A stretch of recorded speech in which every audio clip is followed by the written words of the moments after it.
बेहद की परम महाशांति है। सभी का स्वागत है, परम परम स्वागत है एपिसोड नंबर 1397 में। तो कैसे हैं सब बेहद की आत्माएं, श्रेष्ठ आत्माएं, जागृत आत्माएं। आशा रखता हूं सब बढ़िया होंगे, मस्त होंगे, व्यस्त होंगे। दादाजी के इस यूट्यूब चैनल पर आप सभी का बेहद का परम परम स्वागत है। मैं हूं अनंत और सभी का स्वागत करता हूं लाइव मेडिटेशन रात को 10 से 11 में। तो आइए यहाँ पर हम मिलकर शुरू करते हैं आज का सुपर डुपर एपिसोड। तो भाई जैसे आप जानते हैं दिवाली का टाइम है और बढ़िया समय चल रहा है। और पिछले हफ्ते कुछ ही क्लास में ले पाया, परंतु उसका भी एक रीज़न था।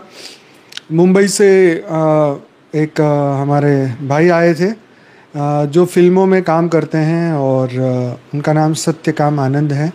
तो वो आए थे, उनका पॉडकास्ट लेना था, उनसे मुलाकात हुई, काफ़ी सारी ज्ञान की चर्चा हुई और आश्रम में ही रुके थे। तो काफ़ी अच्छा मीटिंग रहा हमारा।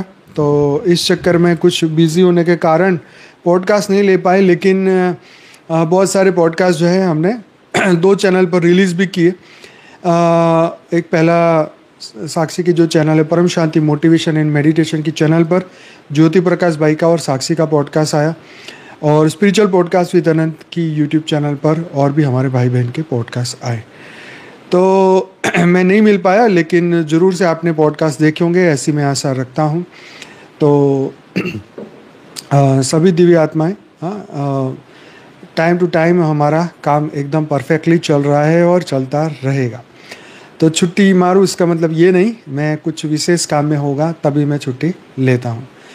तो और काफ़ी इंस्टाग्राम में भी वो डेली स्टोरी लगाते हैं हमारे भाई, बापूजी के ज्ञान को पब्लिश करते हैं और स्टोरी के माध्यम से आगे पहुंचा रहे हैं। उनका नाम है सत्यकाम आनंद। एक पिक्चर आई थी गैंग ऑफ वासेपुर करके, उससे वो बहुत फेमस हुए थे। उनका एक डायलॉग था जो बहुत उसके ऊपर मीम्स बनी थी। तो वो था, तुमसे ना हो पाएगा बेटा, ऐसा कुछ डायलॉग था।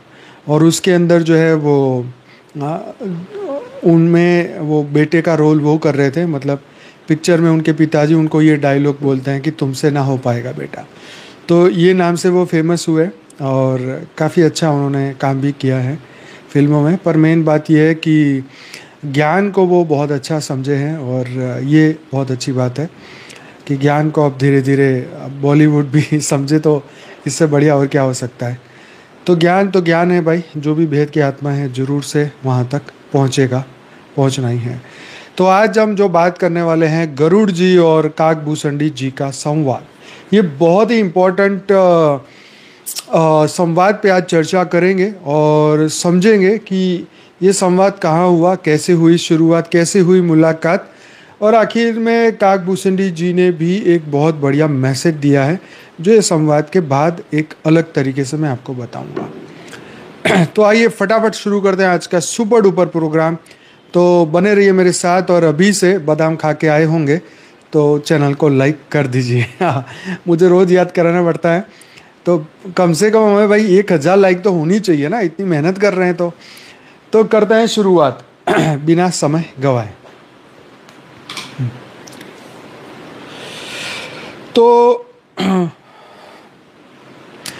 तो गरुड़ जी ने काकभूषणी जी से जो ये संवाद हुआ, तो पहले ये समझते हैं कि वो कौन थे, कहाँ पे ये संवाद हुआ और कौन सी वो जगह थी। तो यह जानना आवश्यक है कि गरुड़ जी और काकभूषणी जी का संवाद केवल एक कहानी नहीं बल्कि एक अत्यंत आध्यात्मिक रहस्य संवाद है। भाई इसको बिना पूरा देखे तो छोड़ना नहीं तो बहुत कुछ मिस कर जाओगे, पूरा देखना। तो ये श्री रामचरितमानस के उत्तराखंड में आता है। तो आओ क्रम से इसको समझते हैं। गरुड़ जी काकभूषणी जी की पहली मुलाकात हुई कहाँ? तो यह प्रसंग उत्तराखंड रामचरितमानस में आता है, सॉरी उत्तरकांड में, उत्तराखंड में नहीं, उत्तरकांड में।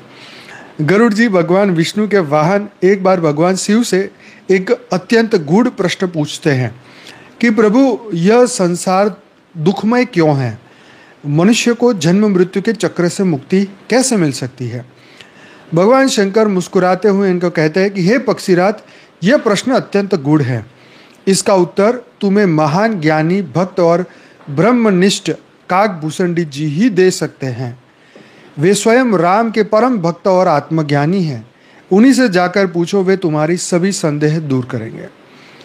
तो देखो भगवान भगवान ने खुद उनका एड्रेस बता दिया कि भाई इन्हीं के पास जाओ। ठीक है, तो कहाँ पर हुई भेंट? तो भगवान शिव के निर्देश पर गरुड़ जी चलकर सुमेरु पर्वत, मतलब जिसे मेरु पर्वत भी कहा जाता है, मेरु पर्वत के समीप स्थित नैमिषारण्य नामक पवित्र स्थान पर पहुंचे। ठीक है, वहां मंत्रियों, ऋषियों और सिद्धों के आश्रमों के बीच काकभूषणी जी का एक दिव्य आश्रम था। हाँ, तो ये सुमेरु निकट सुंदर आश्रमों तहा बसही काकभूषणी महामुनि, ये उत्तरकांड में आता है। वहाँ वट वृक्ष मतलब बड़ का पेड़ है, तो उसके नीचे काकभूषणी जी समाधि मुद्रा में श्री राम का नाम जप कर रहे थे। उनका स्वरूप अत्यंत शांत, तेजस्वी और करुणामय था। गरुड़ जी ने विनम्रता से नमस्कार किया और कहा, नाथ, मैं आपकी शरण में आया हूँ, कृपया मेरे 7 प्रश्नों का समाधान कीजिए। देखो कितना शिष्टाचार था, कितना प्रेम भाव था, कितना मैनर्स थे। आज तो सीधे व्हाट्सएप पे फाट से मैसेज भेज देंगे, प्लीज़ गिव मी आंसर। तो मतलब मैं तो सिर्फ बेला ही बैठा हूँ कि बस आप पूछेंगे और मैं जवाब दूंगा। डेफिनेटली मैं ट्राई करता हूँ देने का, और मैंने बहुत सारे दिए भी है, पर जो शिष्टाचार होना चाहिए कि आप मुझे प्रश्न के उत्तर दे सकते हैं, इतना पूछने का भी वो समय नहीं व्यर्थ करते, सीधा प्लीज़ गिव मी आंसर। तो यहाँ पर आजकल कलयुग में ऐसा चलता है। तो गरुड़ जी ने विनम्रता से नमस्कार किया। आगे गरुड़ जी के 7 प्रश्नों का प्रारंभ भी इसी स्थल पर हुआ। इस संवाद को गरुड़ काकभूषणी संवाद कहा गया है, जो उत्तरकांड के मध्य भाग में आता है। ये जो दोहा है श्री रामचरितमानस में 118 के बाद से लेकर दोहा 128 तक है। वही गरुड़ जी कहते हैं, नाथ मोहि आस तुम्हारी सेवक, 7 प्रश्न करूँ मनु देहक। यानी हे प्रभु, मैं आपका सेवक हूँ, कृपया मेरे 7 प्रश्नों का समाधान करें। काकभूषणी जी कौन है और वे वहाँ क्यों रहते हैं, ये भी हमारे अंदर दिमाग में क्वेश्चन आता है। तो वो राम भक्त थे, अमर योगी थे, और कहा जाता है उन्होंने 12 बार रामायण और 16 बार महाभारत भी देखी, ऐसा कहीं मैंने बोला भी है, सुना भी है। तो उनका मूल जन्म त्रेता युग में हुआ था, पर वे कालातीत बियॉन्ड टाइम थे। ये समझना बहुत जरूरी है। भगवान शिव और माता पार्वती के वरदान से उन्होंने काक मतलब कौवे रूप धारण किया था, ताकि वे सृष्टि के सभी युगों को देख सके और राम कथा अखंड श्रवण प्रसार करते रहे। देखो बड़ी मेहरबानी कि उन्होंने इतना कुछ देखा और फिर लोगों को बताया। हाँ, कितनी मस्त बात है। वे सदैव निमिषारण्य के वट वृक्ष के नीचे राम नाम में लीन होकर राम कथा सुनाते रहते हैं। वहाँ ऋषि देवता सिद्ध भक्त निरंतर उनके दर्शन करने आते हैं। तो ये त्रेता युग का समय था, ये उत्तरार्ध था। उद्देश्य ये था कि गरुड़ जी के मन में संसार, मोक्ष, मनोविकार और मानव जीवन के रहस्य वो जानने की जिज्ञासा रख रहे थे। भगवान श्री ने रेफरेंस दिया। हाँ, तो काग रूप में वो थे, पर स्वरूप से वो ब्रह्म ज्ञानी योगी थे। तो मानव जीवों का महत्व, सुख दुख का रहस्य, संत असंत का स्वभाव, अहिंसा, पाप पुण्य का विवेचन और अंत में मनस्य रोग की व्याख्या।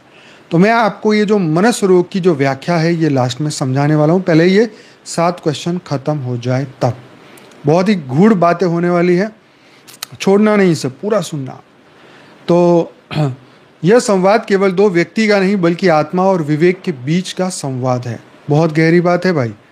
गरुड़ जी कौन थे? तो जिज्ञासु, आत्मा को विष्णु का वाहन मतलब भक्ति उनको कहा गया है। जिज्ञासु आत्मा को जो विष्णु का वाहन कहा गया है। काकभूषणी अनुभवी ज्ञानी जो राम में स्थित रहते हैं। निमिषारण्य मतलब आत्मा का पवित्र वन जहाँ वासनाओं का अंत होता है। क्या बात है भाई, क्या बात है। सुपर। आत्मस्थ बन जाए, आत्मस्वरूप बन जाए, जहाँ मन भी आत्मा में स्थिर हो जाए और शांत हो जाए, वो है निमिषारण्य। वट वृक्ष स्थिर चेतना जो शाश्वत और अखंड है। अर्थात यह संवाद वास्तव में आत्मा के भीतर के आंतरिक गुरु और जिज्ञासु मन के बीच होता रहता है। तो हाँ, आंतरिक गुरु हमारी आत्मा और जिज्ञासु मन, तो उसको आप जानते ही हैं। तो चलो बढ़ते हैं आगे।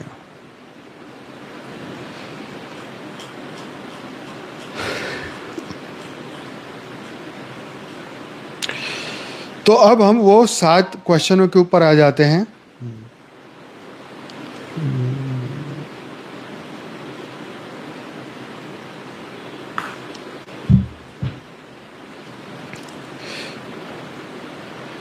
तो ये संवाद केवल आध्यात्मिक चर्चा नहीं बल्कि मानव चेतना और मनोविज्ञान का दिव्य विश्लेषण है।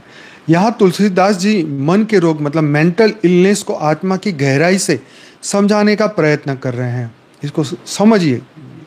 गरुड़ काकभूषणी संवाद का प्रसंग जब आता है तो यहाँ पर वो पूछते हैं,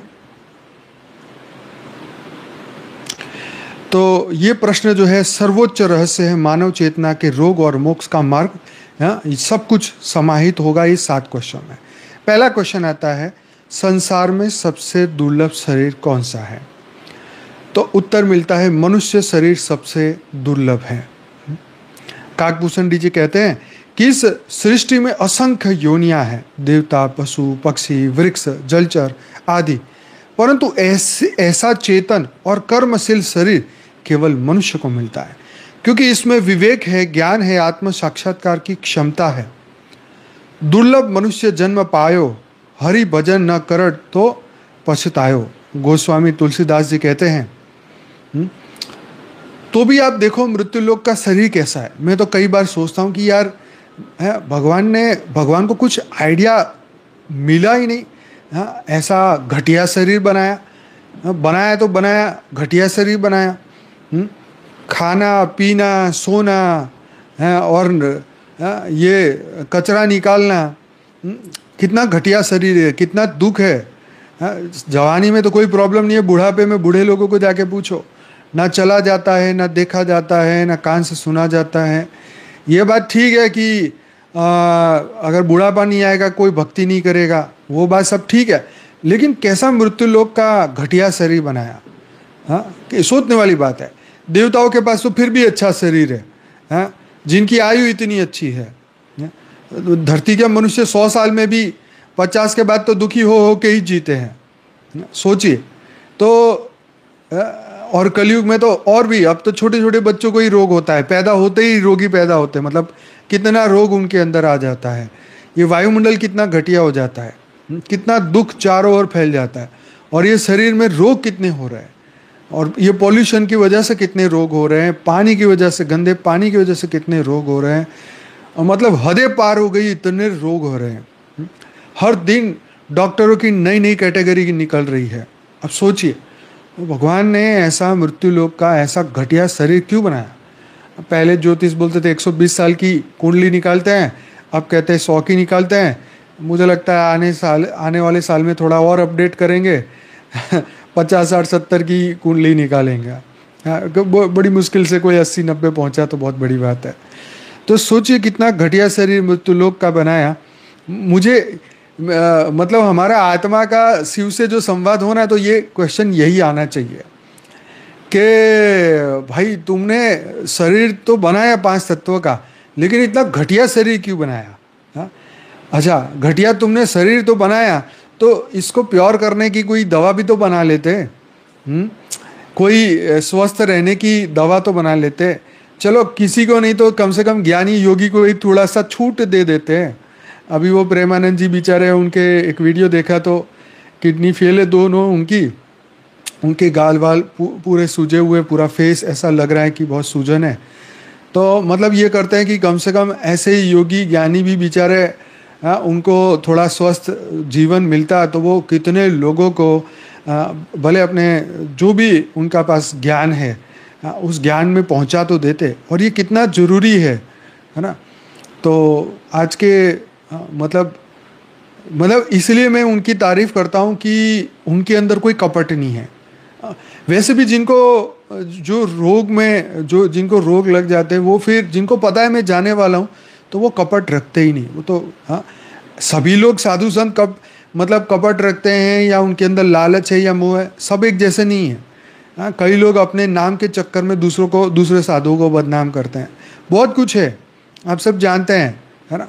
तो ये बहुत घटिया पीले कपड़े वाले, लाल कपड़े वाले ऐसे झूठे साधु संत बन के बैठ गए हैं जिनको ना ज्ञान ना ध्यान, और ऐसे ही कपड़े पहन के जो है हिंदू धर्म को बदनाम कर रहे हैं। रोडों पे जाके भीख मांगते हैं और फिर उनका आईडी कार्ड चेक करो तो कोई और विधर्मी निकल आते हैं। तो ये आज ये हो रहा है और उनके कारण सच्चे को डंडे पड़ रहे हैं। तो ये मेरा बात कहने का था कि मृत्यु लोक का ऐसा शरीर क्यों बनाया, और उठाना ही था तो वो तो आज कितने लोग रात को सोते सुबह नहीं उठते, तो आराम से सो जाते, निकल जाते। इतना दुखी विचारों को संतों को होना पड़ रहा है, चलो हम समझते हैं। परंतु ऐसा कुछ सुख की लालच में कुछ मिल जाएगा उस चक्कर में ये जवानी का जोश दिखा दिया, ये उतनी ताकत दिखा दी और अंत में तो फिर रोना ही रोना है। ये सोचने वाली बात है कि कुछ उम्र के बाद तो रोना ही रोना है। जवानी का जोश होता है तब तक तो ऐसा लगता है कि भगवान भी मुझे नहीं हरा सकते, भगवान भी कुछ मेरा बिगाड़ नहीं सकते, ऐसी बुद्धि होती है। और जब जैसे जैसे वो समय बीतता है ऐसा अहंकार टूटता है। फिर भी तो पहली बात यही क्वेश्चन था कि दुर्लभ शरीर कौन सा है, तो भाई मनुष्य का, क्योंकि कष्ट उठाने पड़ते हैं। मनुष्य का शरीर भी ऐसा नहीं कि मजे के लिए दे दिया, ये भी कष्ट उठाने, हिसाब किताब पूरे करने इसलिए दिया है, ऐसे तो नहीं दिया। तो आगे बढ़ते हैं। दूसरा, संसार में सबसे बड़ा दुख क्या है, तो उन्होंने कहा दरिद्रता, गरीबी। अब आप सोचोगे हैं ये क्या मायावी बात कर ली आपने। यस, तो दरिद्रता गरीबी मतलब, परंतु यहाँ गरीबी का अर्थ धन की कमी नहीं बल्कि भक्ति और श्रद्धा की कमी है। तो ये बिल्कुल सही बात है कि श्रद्धा और भक्ति मतलब खत्म हो चुकी है। आज मैंने एक जैन मुनि का एक ऑडियो इंस्टाग्राम का जो लिंक थी वो हमारे सेवा ग्रुप में भेजी। उसमें एक वो जो महाराज थे उन्होंने एक माताजी थे उनको स्टेज पे बुलाया, जिन्होंने अपने 1000 करोड़ रुपया दान में देने का मतलब ऑफर किया कि मैं धर्म के लिए जो कुछ भी आप जैसे भी यूज़ करना चाहें मैं 1000 करोड़ का दान देती हूँ। माता जी होंगी मतलब वो जैन धर्म के साधु थे, तो उनके धर्म में तो मतलब बहुत ही दान, मतलब सबसे ज़्यादा आज जैन धर्म के अंदर जो दानी है ना वो जैन धर्म में ही है। बहुत दान करता है। मतलब सिर्फ पैसों का दान नहीं बल्कि पढ़े लिखे लोग भी अपना शरीर का ये मोह छोड़ के और साधु संत बनने के लिए वो तैयार हो जाता है। और उनके माता पिता, जैनों में मोक्ष का इतना महत्व है कि उनके माता पिता भी उनको सपोर्ट करते हैं कि हाँ भाई तुम बनो। इतने मतलब पढ़े लिखे लोग, सीए, ऐसे बड़े बड़े एमबीए, बड़े पढ़े लिखे लोग साधु बन जाते हैं और हज़ारों करोड़ रुपया दान में देते हैं। वो जैनों में मैंने देखा बहुत ताकत है। हमारे सनातन धर्म में भी है, ऐसा भी नहीं है। एक सिख धर्म के थे, उन्होंने मैंने देखा उन्होंने 10,000 करोड़ रुपए अपने सब कुछ प्रॉपर्टी दान में दे दी। राकेश झुनझुनवाला जो 40,000 करोड़ के मालिक थे, अचानक उनको हार्ट अटैक आया। उन्होंने एक जगह पे बोला था कि मैं अपने जब 50,000 करोड़ हो जाएंगे तो मैं अपना 25% दान दे दूंगा। ऐसे बहुत सारे हैं, जेपी नायड और ऐसे बहुत सारे एचपी कंपनी के मालिक, ऐसे बहुत सारे हैं जो महादानी हैं। यस, और हाँ हमारे स्वामीनारायण धर्म में भी बहुत है, तो सनातन में भी है, परंतु जो हमारे सामने आता है लेटेस्ट में मैं उनकी बात कर लेता हूँ। कहीं कोई ये सोचे कि हमारे धर्म में बहुत हुए, परंतु इस वक्त ये समय पे करना बहुत इम्पोर्टेंट है। और ये मैंने देखा है कि ये बुद्धि कब आती पता है, ये मृत्यु के समय पर ही बुद्धि आती है इंसान को। जब लगता है कि अब आज नहीं तो कल टपक जाएंगे, तब लगता है कि यार सब कुछ किया धरा तो वेस्ट ही होएगा, चलो कहीं ना कहीं अच्छी जगह पर दे देते हैं। तो कम से कम मतलब एक थोड़ी सी श्रद्धा रही है तो ये तो सोचेगा स्वर्ग मिल जाएगा। हाँ, तब जाके वो उनके हाथ से माल छूटता है। तब तक तो 21 दिन में डबल की स्कीम ढूंढते ही रहते हैं सब। तो मजाक की बात है, सब लोग ऐसे नहीं है। परंतु ये बात है जो दरिद्र की बात है, भक्ति और श्रद्धा की, दो चीज़ है, पैसों की बात नहीं है। यहाँ समय लगाना भी इतना ही आवश्यक है, बुद्धि लगाना इतना ही। धर्म के काम में कोई बुक लिखता है, कोई स्क्रिप्ट लिखता है, कोई कुछ करता है, ये सभी चीज़ से चलता है, सिर्फ पैसों से होता है ऐसा कुछ नहीं। पैसे तो इतनी संस्थाओं के पास है, इतनी संस्थाओं का हजारों करोड़ रुपए, लेकिन सनातन धर्म को सपोर्ट ही नहीं करते। वेद उपनिषद पुराण को जीरो बोलते हैं, अपनी ही सेखी झाड़ते रहते हैं, समझ गए। ऐसे बहुत सारे संप्रदाय हैं, बहुत सारी ऐसी संस्थाएं हैं जिनके पास हजारों करोड़ रुपए हैं, और वो भक्ति को प्रमोट करते हैं परंतु ज्ञान को प्रमोट नहीं करते, क्योंकि इतनी ना ही श्रद्धा है और ना ही उनकी इतनी रियल में भक्ति है, और ना ही उनके पास पैसे, मतलब ज्ञान भी 0% है। अध्यात्म का जो सत्य का ज्ञान होना चाहिए, आत्मज्ञान को प्रमोट नहीं करते, ब्रह्म ज्ञान को प्रमोट नहीं करते। बस क्या करते, आओ दर्शन करो और जाओ, बस भगवान तुम्हारा भला कर देगा, तुम्हारा ये कर देगा, वो कर देगा, इच्छाएं पूरी कर देगा, बस यही यही यही यहीं पर धर्म हानि हो जाती है। जब प्रलोभन में धर्म चलता है तो हानि ही होती है, जब ज्ञान से चलेगा तो हानि नहीं होगी। ज्ञान सत्य दिखाता है, हाँ, ये चमत्कार वाला काम नहीं है।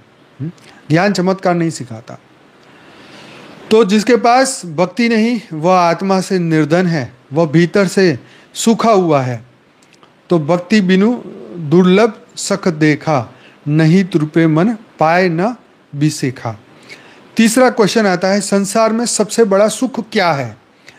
तो उत्तर मिलता है, काकभूषण डी जी कहते हैं, संत संग, संतों का जो संग है वो उत्तर है। क्या कि सबसे बड़ा सुख यही है। हमारी माँ भी हमें यही समझाती है, कि वो भी समझाती है कि भी सत्संग से बड़ा कोई सुख नहीं है, बार बार हमें याद दिलाती रहती है। तो पंजाबी में काफ़ी वो दोहे कहावत ऐसी है वो हमें सुनाती है, पर मुझे याद नहीं रहता, तो बादाम खुद भी कम खाता हूँ तो याद नहीं रहता। संतों का संग ही वह आध्यात्मिक औषधि है जो मोह और अज्ञान को मिटाती है, क्योंकि संत अपने भीतर की भक्ति का प्रकाश दूसरों को बांटते हैं। उनका संग ही सुख, शांति और ईश्वर की प्राप्ति का द्वार है। साधु संग हरि कथा सुनाई, जागत निंद्रा हरि गुण गाई। चौथा क्वेश्चन है, संत सज्जन और असंत का स्वभाव कैसा होता है? उत्तर है, संतों की प्रकृति त्याग और परोपकार वाली होती है। जैसे ब्रज वृक्ष होता है, ब्रिज ट्री अपनी छाल दूसरों को वस्त्र हेतु देता है, वैसे ही संत दूसरों के दुख हरने हेतु अपने सुख का त्याग करते हैं। दुष्टों की प्रकृति दूसरों का अहित करना, जैसे सांप बिना कारण डसता है और ओले फसल को नष्ट करते हैं, या चूहा वस्त्र काट कर खुद कुछ नहीं पाता। तो संतों की प्रकृति और दुष्टों की प्रकृति बताया। ये समझने वाली बात है। भावार्थ यह है कि संत दूसरों के लिए दुख सहते हैं और दुष्ट दूसरों के सुख देखकर स्वयं को और दुष्ट दूसरों को देखकर स्वयं भी दुख भोगते हैं। एक बार मैं कोई हमारे आया था तो मैं उनको बता रहा था, मैंने कहा देखो बापूजी ने आज से इतने साल पहले अगर ये ज़मीन लेके और ये आश्रम ना बनाया होता तो आज की डेट में तो ये बन ही ना पाता। जहाँ पे एक गज ज़मीन हम नहीं खरीद सकते, जहाँ पर बापूजी ने अपनी संपूर्ण जीवन की मेहनत की कमाई, उन्होंने उस कमाई से उन्होंने न सिर्फ बनाया बल्कि कई सालों तक, और हमारे माताजी उन्होंने भी पूरा साथ और सहकार दिया, और सब ने मतलब आज इतने करीबन 27-28 साल होने वाले हैं। तो आप सोचिए कि ये संतों की प्रकृति है कि वो कल्याण का मार्ग ढूंढते हैं, सबके कल्याण का। एक बंदे के एक व्यक्ति का विचार आज एक बड़ा वृक्ष कितने लोगों को फल देता है। यही बात सोचिए कि उन्होंने अपना सुख काट के, अपना सहूलियत काट के जो है इतनी मेहनत से उन्होंने किया। बाकी वो चाहते तो उस ज़माने में मर्सिडीज़ लेके घूम सकते थे, उस ज़माने में वो बड़े से बड़े बंगलो खरीद सकते थे, बड़ी से बड़ी ज़मीनें खरीद सकते थे, बहुत कुछ ऐसा कर सकते थे जिससे वो बहुत आराम से ज़िंदगी जीते, जिसमें सब लोग आके उनको सलाम करते। पर फिर भी उनको जो ज्ञान हुआ और जो उन्होंने ज्ञान दुनिया को दिया, अब वो दुनिया वाले लोग इसको समझ रहे हैं कि एक व्यक्ति का जो त्याग है, इतना महान त्याग। तो आज आप देखो, आज हमारे 80 लाख, अभी 81 लाख सब्सक्राइबर हो रहे हैं। आप सभी के दिव्य आत्माओं के छोटे छोटे सहयोग से आज हम यहाँ तक पहुँचे हैं। तो ये सभी का एक छोटा सा सहयोग भी मायने रखता है। जैसे वो कहते हैं ना, गिलहरी ने भी राम सेतु में कुछ मदद किया था, ऐसे ही हर एक दिव्य आत्माओं ने जो अपने लेवल पे छोटी छोटी मदद की है, चाहे उन्होंने व्हाट्सएप में अपना स्टेटस ही लगाया हो वीडियो का, चाहे उन्होंने अपने व्हाट्सएप ग्रुप में शेयर भी किया हो, ये सभी, हर चीज़ पैसा नहीं होती, ये दिमाग भी होता है, एक आइडिया भी होता है। सोशल मीडिया में पहुंचाया है, ये शेयर करना भी बहुत बड़ी बात है। इसलिए बापूजी ने बोला कि भाई वीडियो को एटलीस्ट लाइक तो किया करो। हाँ, लाइक करने से भी वीडियो को हिट मिलती है, वो आगे पहुंचता है। तो ये बहुत महत्वपूर्ण बात है। तो इसीलिए जो दिव्य आत्मा है, उनके एक संकल्प भी, उनका एक छोटा सा कर्म भी दुनिया को बहुत बड़े लेवल पे लाभदायक होता है। परंतु एक छोटी सी जो जीव आत्मा है, उनका कोई लाभदायक नहीं है। इसलिए बापूजी बोलते हैं कि विश्व कल्याणकारी आत्मा बनो। विश्व कल्याणकारी आत्मा बनने का संकल्प बहुत बड़ा है, और संकल्प करके, वो संकल्प करना, संकल्प करके फिर सेवा करना, हाँ, फिर ध्यान करना, फिर ज्ञान योग सेवा धारणा, ये चारों चीज विश्व कल्याणकारी आत्मा बनोगे तभी ये काम, तभी वो मल्टीपल हो जाएगा, उसका फल मल्टीपल हो जाएगा। एक आत्मा जो कहती है नहीं नहीं नहीं, मैं तो कुछ भी नहीं हूँ, मैं तो मतलब मैं तो ये सब, मेरे को धर्म से, ये आध्यात्म से कोई लेना देना नहीं, वो वैसे ही दान कर लेती है, तो उसका दान इतना फलीभूत नहीं होता। परंतु वो विश्व कल्याणकारी आत्मा बनने का संकल्प करती है, तो उसका मन भी, उनके मन के विचार भी काम करते हैं, वो मल्टीपल काम करते हैं। एक सामान्य मनुष्य का विचार और एक दिव्य आत्मा का विचार में बहुत फर्क है। एक शिव के संकल्प से ब्रह्मांड बन सकता है। विश्वामित्र ने संकल्प से त्रिशंकु के लिए नया स्वर्ग बना दिया, पर एक आम इंसान एक घर नहीं बना सकता। तो आप सोच के देखिए कि एक आत्मा का कितना फर्क है, एक योगी आत्मा, एक भोगी आत्मा का कितना फर्क है। किसी को 200 रुपये मिल जाता है तो वो बोतल खरीदने जाता है, और किसी को 200 रुपये मिल जाता है तो वो कहता है चलो इससे हम कुछ दुनिया का भला करें। यही तो फर्क है ज्ञानी और अज्ञानी में। भगवान कृष्ण गीता में यही तो कहते हैं कि ज्ञानी और अज्ञानी में यही तो फर्क है। जो ज्ञानी है वो सुख और दुख में अंतर कर सकता है, लेकिन अज्ञानी जो है वो फर्क ही नहीं कर सकता, इसलिए हमेशा दुखी रहता है। तुम चाहे जितना मर्जी उसको सुखी करने का प्रयत्न करो, पर वो नहीं हो सकता। और मृत्यु लोक के समय में, इस लोक में तो कौन सुखी हो सकता है? कोई सुखी नहीं हो सकता है। तो आगे आता है 5वां क्वेश्चन कि भाई वेदों में सबसे बड़ा पुण्य क्या कहा गया है? तो सबसे बड़ा पुण्य कहा अहिंसा परमो धर्म। भाई अहिंसा मत करो, अपना मारो मत किसी को। अभी देखो हमारे यहाँ पे बहियल करके गांधीनगर के पास में एक जगह है, तो वहाँ पे नवरात्रि के समय में कुछ मुस्लिम लड़के थे। मुस्लिम लड़के मतलब 2 4 5 लड़के नहीं थी, बहुत सारा टब्बर था, मतलब काफ़ी सारे लोग थे। पूरा एक टोला बन के आया और उसने पत्थरबाजी करी उस गांव में, और 2 दुकानें जला दी, हिंदुओं की 2 दुकानें जला दी, और बहुत लोगों को घायल किया। पुलिस के भी तोड़फोड़ करी, गाड़ियाँ सब कुछ किया। तो फिर गवर्नमेंट ने फिर उनके घर भी तोड़ दिए और उनकी दुकानें भी तोड़ दी। तो जो बुलडोजर योगी सरकार में चल रहा है वो गुजरात में भी चल रहा है। और क्या नाम है क्या अमित शाह जी बता रहे हैं कि 24% उनकी पॉपुलेशन हो चुकी है। तो एक अच्छे लोगों की तो कोई प्रॉब्लम नहीं है, लेकिन जो इस तरीके के जो तत्व है वो तुम्हें कितने दिनों तक चैन से जीने देंगे, ये हमें सोचना पड़ेगा, ये हर हिंदू को सोचना पड़ेगा। पॉपुलेशन बढ़ाना या बस्ती बढ़ाना, या तुम 5 लोग 5 बच्चे पैदा कर लो, तुम 2 और शादियां कर लो, इससे कुछ नहीं होने वाला। ये तो पॉपुलेशन बढ़ेगी, इससे तो कुछ नहीं होने वाला है। ये तो मृत्यु लोक है। यहाँ तो हिंदू भी यही करने वाले हैं। अगर उनका दिमाग खराब हुआ तो वो 2 दुकान जलाएंगे तो ये 4 जला देंगे, वो 4 जलाएंगे तो वो 8 जलाएंगे, वो 8 जलाएंगे तो यहाँ वाले 16 जलाएंगे। लेकिन मैं बता रहा हूँ ये मृत्यु लोक है भाई। ये मृत्यु लोक में ये वायुमंडल नहीं बदलेगा तो तुम क्या करोगे मुझे बताओ।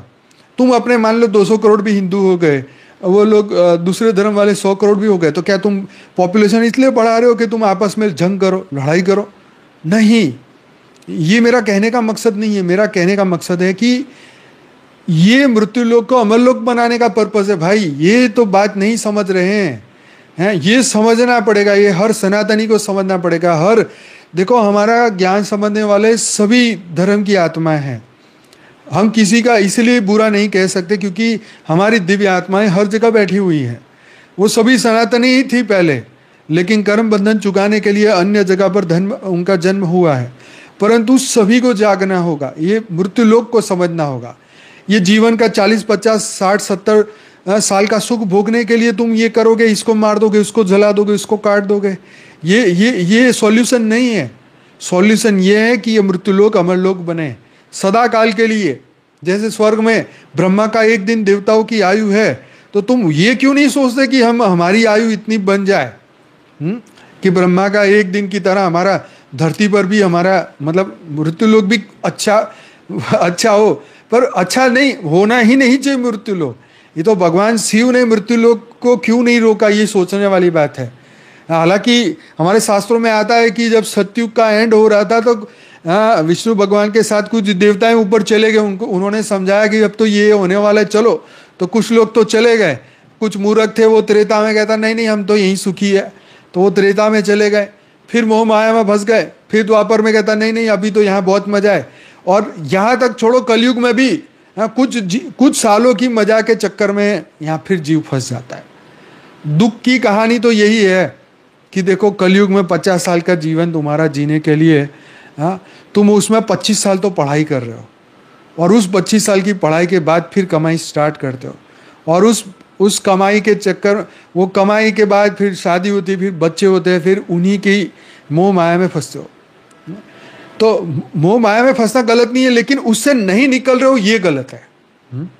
ये तो संसार में फंसे हैं तो कहीं ना कहीं मृत्यु लोक है तो भाव में आके तुम फंस भी गए, चलो। लेकिन तुम ज्ञानी बनो ना भाई। कृष्ण भगवान क्या बोलते हैं? ज्ञानी बनो पार्थ, स्थित प्रज्ञ बनो पार्थ, अपने परलोक को सुधारो पार्थ, तुम ज्ञानी बनो। ये बात है कि तुम ज्ञान नहीं छोड़ो। चलो तो तुम्हारा मन है शादी करो, पर ज्ञान को नहीं छोड़ो। ज्ञान ही सर्वश्रेष्ठ है, ज्ञान से ही कल्याण होगा। तो ज्ञान ही सबका परिवर्तन कर देगा। तो यहाँ पर यही है कि अहिंसा परमो धर्म। देखो, सनातन में हमेशा किसी को पत्थरबाजी नहीं करते, सबको सुखी रहने को बोलते हैं कि भाई तुम खुश रहो, तुम आनंद में रहो, हम तुम्हें कुछ नहीं करेंगे। तुम्हारा कोई भी त्यौहार हो, हम पत्थरबाजी नहीं करेंगे, हम तुम्हें कोई जगह पर तंग नहीं करेंगे। तुम शांति से जियो, हम शांति से जिए। तुम अपने भगवान को याद करो, हम अपने भगवान को याद। ये सबसे बड़ी सनातन की सीख है, अहिंसा परमो धर्म। कोई मारना तोड़ना नहीं।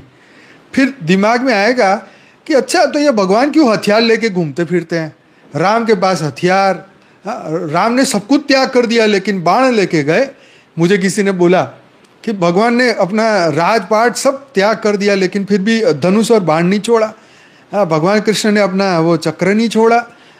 तो त्रेता में भी जरूरत थी, द्वापर में भी जरूरत थी। तो कहता अभी कलयुग में आएंगे तो सब वो AK-47 लेके ही घूमेंगे ना। मैं क्या जवाब दूं उनको, बोलो। तो अब सोचो, सोचने वाली बात है।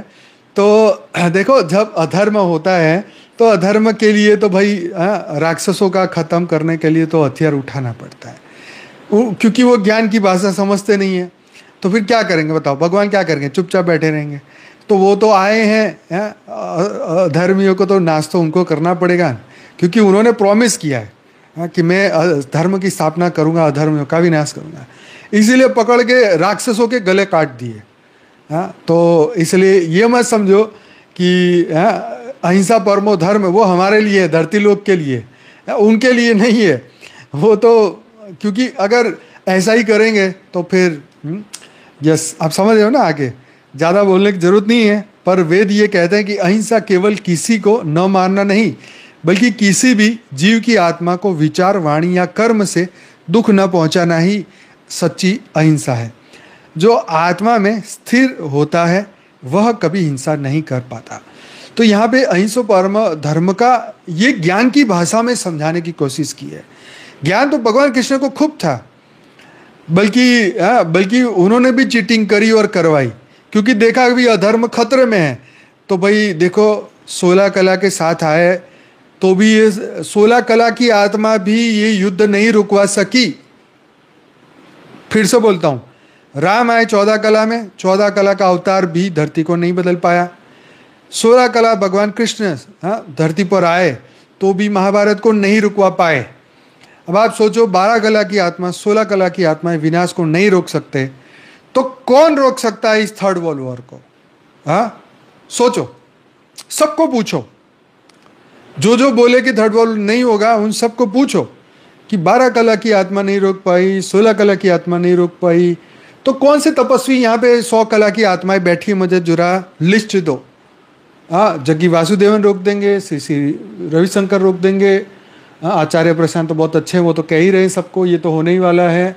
जो लोग ये बोल रहे हैं कि ये होने वाला है वो जगा रहे हैं, आप सोच के देखो। तो ये सोचने वाली बात है कि कौन रोकेगा इस थर्ड वर्ल्ड वॉर को। कितनी कला की पावर चाहिए, इसलिए बाबूजी बोलते हैं पूरी जड़ को समाप्त करो। जड़ कहाँ पर है? मल्टीवर्स जो 100 कला से बना हुआ था 0 कला में आ गया है। वो पावर को भरो, ऊपर से पावर को उतारो। वो दिव्य आत्माएं जो उतारेगी वो परम लाइट, परम प्रकाश को, उसी से मल्टीवर्स परिवर्तन होगा। बाकी तो ये उपदेश है, ये ज्ञान है, ये मन को शांत करने की कहानियां हैं। ये 28वां कलयुग चल रहा है। 27 बार ये चक्र घूम चुका है, मतलब 27 बार तो अनसक्सेसफुल रहे हैं। ठीक है, ये 28वीं बार है। ये एक मौका है, अगर कर सके तो ठीक है, नहीं तो जहाँ तक ये ज्ञान मिला जिसको मिला वो और उन्होंने धारण किया, अगर उन्होंने फॉलो किया और धारण किया और अपने आत्मा के रचयिता से कनेक्शन किया, तब तो वो पहुँच जाएंगे। तब तो वो पहुँच जाएंगे, अपने स्थान पर पहुँच जाएंगे। बाकी तो ये विश्व युद्ध को नहीं कोई रोक सकता। जब राम और कृष्ण नहीं रोक पाए, तो आप समझ रहे हो ना, ये थर्ड वर्ल्ड वॉर को कोई नहीं रोक सकता। तो यही बात आपको समझनी होगी। तो आत्मा के जो रचयिता हर एक को लेने आए हैं, मुस्लिम के उनको लेने आए हैं, क्रिश्चियनों के उनको लेने आए हैं, सबके लेने आए, और सब उसके लिए उनकी पढ़ाई पढ़ रहे हैं और उनको पुरुषार्थ भी कर रहे हैं। यस, सुप्रीम कोर्ट के जज को तो जूता खाना पड़ता है। तो वो जब भगवान पे टिप्पणी करेंगे ना, भगवान विष्णु अपने आप को खुद रिपेयर करो, तो फिर किसी वकील ने मार दिया जूता कि भाई हमारे भगवान ही विल्ले बैठे, जब देखो तब तुम उनके ऊपर अपनी वो कर दो टिप्पणी। तो कहने का मकसद ये है कि आज जो धरती पे हो रहा है इसको रोकने की ताकत अब किसी में नहीं बची है। 33 कोटि देवता भी इस युद्ध को नहीं रोक पाए, क्योंकि पहले भी नहीं रोक पाए। सॉरी टू से, मैं आपको दुख नहीं पहुंचाना चाहता, परंतु 33 कोटि देवताओं पर अगर हम ये सोच के बैठे कि वो विश्व युद्ध को रोके, तो वो लोग भी नहीं रोक सकते। इवन मैंने आपको कह ही दिया ये सब। तो अब क्या होगा, ये सोचने के लिए आपको ये पूरा वीडियो ज्ञान देखना पड़ेगा। बापूजी बता रहे हैं परम शांति एक ही मार्ग है, जो परम शांति के वाइब्रेशन धरती पर फैले तो सबका मन, बुद्धि, संस्कार बदल जाए। 2016 के फ्यूचर न्यू वर्ल्ड के वीडियो में बापूजी ने बोला कि परम शांति का वाइब्रेशन अगर दुनिया में फैल जाए तो विश्व युद्ध रुक सकता है। ये वाइब्रेशनों का खेल है, ये दिव्य आत्माएं रोक सकती हैं। जो 100 कला से ज़्यादा की पावर वाली आत्माएं इस वक्त मनुष्य बनी हैं, वो रोक सकती हैं। ठीक है, तो ये बातें बहुत ही इम्पोर्टेंट हैं। तो आगे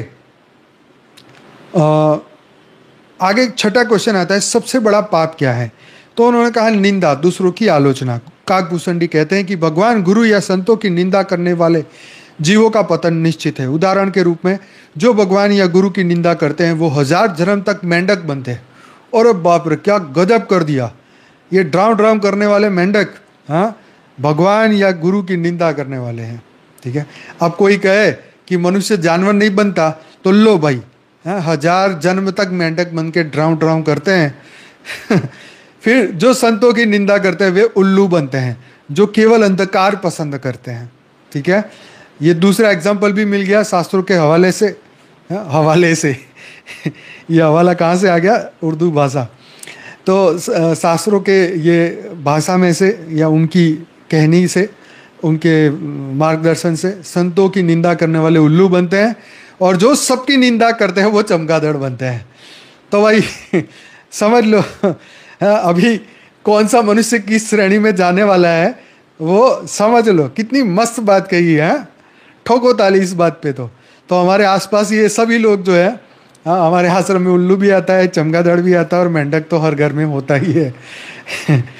तो भावार्थ क्या है? जो व्यक्ति दूसरों की अच्छाइयों में भी बुराई ढूंढता है वह आत्मा का अंधकार बन जाता है। क्या मस्त बात कही। जो व्यक्ति दूसरों की अच्छाई में भी बुराई ढूंढता है वह आत्मा का अंधकार बन जाता है। खतरनाक है भाई, मत ढूंढो किसी का अंधकार। किसी की परछाई पकड़ने की कोशिश मत करो, खुद परछाई में फंस जाओगे। मस्त बात है। सातवां क्वेश्चन है कि मानसिक रोग मतलब मनस रोग क्या है? तो काकभूषणी कहते हैं मन के रोग अनगिनत है और इन सब का मूल कारण मोह मतलब आसक्ति है। मनस रोग का गूढ़ अर्थ है, मनस रोग का अर्थ है चेतना का असंतुलन। जब मनुष्य अपने स्वरूप मतलब आत्मा से दूर होकर माया, इच्छाओं और आसक्तियों में उलझ जाता है तब यह मानसिक रोग जन्म लेता है। तो मोह मूल बहु रोग उपजाही, अर्थात जो मोह जड़ है जिससे काम, क्रोध, लोभ, अहंकार, ईर्ष्या आदि शाखाएं फूटती है। राइट, तो आ गई बात समझ में आपके? हाँ? इसके ऊपर मैं डिटेल में चर्चा करूंगा, इसलिए अभी यहीं पे छोड़ता हूं। तुलसीदास की उन्होंने जो कहा, मनोवैज्ञानिक दृष्टिकोण से अगर देखें तो क्रोध करने से पित्त रोग होता है जिसमें छाती में जलन होती है, बेचैनी होती है, मानसिक ताप होता है। लोभ करने से कफ होता है, भारीपन, असंवेदनशीलता और जड़ता। काम वासना से वात रोग होता है, अस्थिरता आती है, उत्तेजना आती है। अहंकार और ईर्ष्या करने से दुर्बलता व विषयाक्ता, मन की अशुद्धि होती है। तो इन तीनों काम, क्रोध, लोभ को हमारे 3 मानसिक दोष का है जो मिलकर आत्मा को ज्वर मतलब उसको ज्वर की तरह जला देता है। ज्वर मतलब टाइफाइड की तरह जला देता है, मतलब आत्मा जलती है। मानसिक रोगों की जटिलता, काकभूषणी कहते हैं कि शरीर का रोग दिखता है इसलिए इसका इलाज संभव है, परंतु मन का कोई इलाज नहीं। रोगी स्वयं को स्वस्थ मानता है। रोगी स्वयं को स्वस्थ मानता है, हाँ भाई, इसलिए यह रोग अधिक खतरनाक है। तुलसीदास जी कहते हैं एक रोग मृत्यु का कारण बन सकता है पर मन के रोग अनेक असाध्य है जिसको साधा नहीं जा सकता। और शरीर का तो एक ही बार मृत्यु होगा, लेकिन मन के रोग अगर पकड़े गए तो अनंत जन्मों में भी ये रोग समाप्त नहीं होंगे और कई जन्मों तक कैरी फॉरवर्ड होते रहेंगे। इन रोगों का साधारण उपचार क्यों नहीं होता? तो धर्म, दान, तप, व्रत, यज्ञ ये सब शरीर या बुद्धि को शुद्ध करते हैं परंतु मन की गहराई को छू नहीं सकते। क्या? अरे भाई यही तो सुनना था। धर्म, दान, तप, व्रत और यज्ञ, जो कर्मकांड में 5 मेन चीज है, ये सब शरीर या बुद्धि को शुद्ध करते हैं परंतु मन की गहराइयों को नहीं छूते। ये भाई पंच लाइन है, हाँ, ये गजब की लाइन है। परंतु इसलिए ये मनोरोग इनसे नहीं मिटते। क्या? ये मनोरोग इससे नहीं मिटते क्योंकि ये रोग अज्ञान और अहंकार की जड़ों में बसे हैं। यस, ये रोग अज्ञान और अहंकार की जड़ों में बसे हैं जहां केवल कृपा ही पहुंच सकती है। इसीलिए संतों के जो आशीर्वाद है, कृपा है, जो पावर है, जो उनके आशीर्वाद है, वो काम कर सकते हैं। और कृपा से फिर ज्ञान मिलता है, वो शक्ति मिलती है समझने की, ये बुद्धि को समझने की, ज्ञान समझने की, पचाने की शक्ति मिलती है। खाते तो बहुत है, साला पचता नहीं। हाँ, तो ऐसे ही ये ज्ञान सुनते पर उतरता नहीं, ज्ञान सुनते पर समझ नहीं आती। हाँ, यस। बहुत बहुत गहरी बात है, बहुत गहरी बात है। ये बहुत कम जगह हमें पढ़ने को, सुनने को मिलता है। तो इसीलिए ज्ञान है उपाय। ज्ञान तुम्हें समझ देता है, ज्ञान तुम्हें जागृत करता है, ज्ञान तुम्हें अंदर गहराई तक पहुंचाता है, आत्मा के बंधन तक पहुंचा देता है, और आत्मा फिर जागृत होती है ज्ञान से। तो मनस रोग का उपचार क्या है? तुलसीदास जी का जो सूत्र आता है, श्री राम की भक्ति इन रोगों की संजीवनी बूटी है, और उनका अनुपात है श्रद्धा और मति, मतलब विवेक। श्रद्धा और विवेक तुम्हारा जागृत हो अनुपात के अंदर, तो ये संजीवनी बूटी बन के भक्ति करोगे तो ये संजीवनी बूटी बनेगा। लेकिन फिर भी जीवन मुक्त होने के लिए तो ज्ञान ही चाहिए। भक्ति जरूर से संजीवनी बूटी है, परंतु आत्मस्वरूप में पहुंचना तो ज्ञान ही पहुंचा सकता है। 3 औषधि है, भक्ति, श्रद्धा और मति, मतलब विजडम, मतलब विवेक। भक्ति मतलब हृदय को प्रेम और समर्पण से भर देती है, यह मन के रोगों को पिघलाती है। श्रद्धा यह औषधि को प्रभावित बनाती है, जब मन श्रद्धा से भरा हो तो ईश्वर की कृपा स्वतः उतरती है। और मति मतलब विजडम, विवेक, भक्ति और श्रद्धा को संतुलित करती है, ताकि भावना अंधी ना हो, बुद्धि सुखी ना हो। इन तीनों के संतुलन से मन के रोग जलकर राख हो जाते हैं। जब मन स्वस्थ होता है तब व्यक्ति भीतर यह भाव जागता है, क्रोध की जगह क्षमा आ जाता है, लोभ की जगह संतोष होता है, भय की जगह विश्वास आता है, ईर्ष्या की जगह स्नेह आता है, और अहंकार की जगह समर्पण आता है। यही भीतर का राम राज्य है, जहाँ मन शुद्ध, आत्मा प्रसन्न और जीवन सरल हो जाता है। आज के युग में संदेश यही है कि आज विज्ञान ने मनुष्य को विलासता के शिखर पर पहुंचा दिया, पर शांति खो गई। यह सिद्ध करता है कि रोग शरीर में नहीं, चेतना में है। आधुनिक विज्ञान जहाँ केवल शरीर का इलाज करता है, वही तुलसी का मानस आत्मा का उपचार करता है, वही तुलसी का मानस आत्मा का उपचार करता है। तो ब्रह्म ज्ञान, जो बापूजी का ज्ञान है, बेहद का परम ज्ञान, ये सीधा आत्मा से परम आत्मा बनने का ज्ञान है। ये जीव से शिव, महाशिव, परम महाशिव, परम परम परम परम परम महाशिव बनने का ज्ञान है।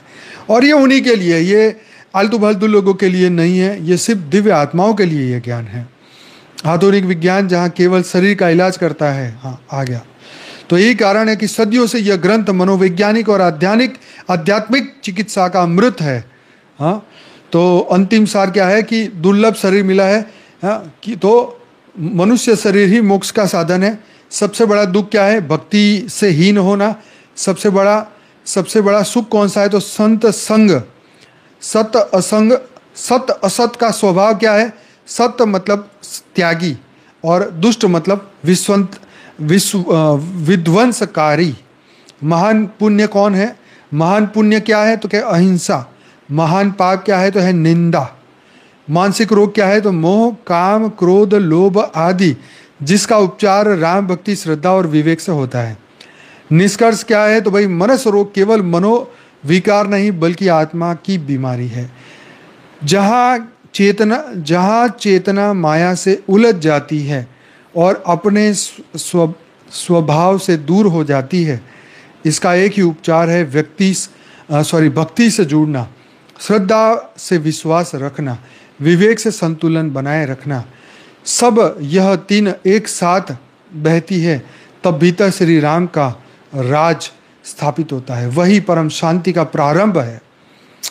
तो भाई मनस रोग के ऊपर जो काग बिसंडी का जो उपदेश है, अब मैं वो नेक्स्ट लेक्चर में लूँगा, क्योंकि फिर कम समय में फटाफट भगानी पड़ती है गाड़ी, और अच्छे पॉइंट हो जाते हैं मिस। तो कैसा लगा भाई आज का ये वीडियो? अच्छा लगा है तो जरूर से ठोको ताली, और वीडियो को करो लाइक, और खाओ बादाम और रखो याद। तो लाइक करो, शेयर करो और दुनिया तक पहुंचाओ। हमारे भाई क्या बोल रहे हैं? काकभूषणी का ज्ञान सुनते हैं और वो परम शांति का ज्ञान सुनते होंगे, तो भाई वाइब्रेशन पकड़ लेंगे, दिव्य आत्माएं होंगी, जागृत होगी, तो ये ज्ञान को पकड़ेंगे, वाइब्रेशन को पकड़ेंगे, और जिसके आत्मा में रिकॉर्ड है तो वो तो पकड़ ही लेगा। वो तो कहीं भी होगा, दुनिया के कोई भी कोने में होगा, इस ज्ञान को वो पकड़ ही लेगा। तो बहुत बहुत धन्यवाद सभी दिव्य आत्माओं का इस वीडियो को पूरा देखने के लिए, वीडियो को लाइक करने के लिए और दुनिया तक पहुंचाने के लिए। आइए मिलकर 10 मिनट परम शांति के वाइब्रेशन दुनिया में पहुंचाते हैं। सभी दिव्य आत्माएं अपनी अपनी आंखें बंद करें, रिलैक्स हो जाए और चिंता, स्ट्रेस, तनाव से मुक्त होकर आंखें बंद करिए और आत्म स्वरूप में स्थिर हो जाइए और परम शांति में स्थिर हो जाइए। आत्मा में परम शांति के वाइब्रेशन, अनंत सूर्य की जो शक्ति है, उस शक्ति में से एक संकल्प करिए कि मैं परम शांति में स्थित हो रहा हूँ। मेरा संपूर्ण ओरा परम शांति में स्थिर हो रहा है। मेरा संपूर्ण ओरा परम प्रकाश का बनता जा रहा है।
सभी दिव्य आत्माएं, बेहद की परम परम परम आत्माएं, संकल्प करिए कि परम शांति के वाइब्रेशन चारों दिशाओं में जा रहे हैं, पूरे ब्रह्मांड में जा रहे हैं, महाब्रह्मांड में जा रहे हैं।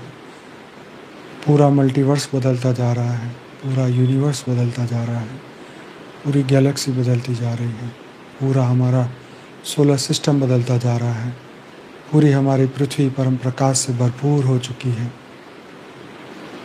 परम शांति के वाइब्रेशन चारों ओर फैल रहे हैं। विश्व में परम परम परम शांति हो रही है। विश्व में परम परम परम लाइट हो रही है। सबको परम प्रकाश मिल रहा है, सबको परम लाइट मिल रही है। बेहद का परम प्रकाश, बेहद का परम लाइट।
सभी दिव्य आत्माओं का दिल से धन्यवाद, कोटि कोटि धन्यवाद। बेहद की परम महाशांति है।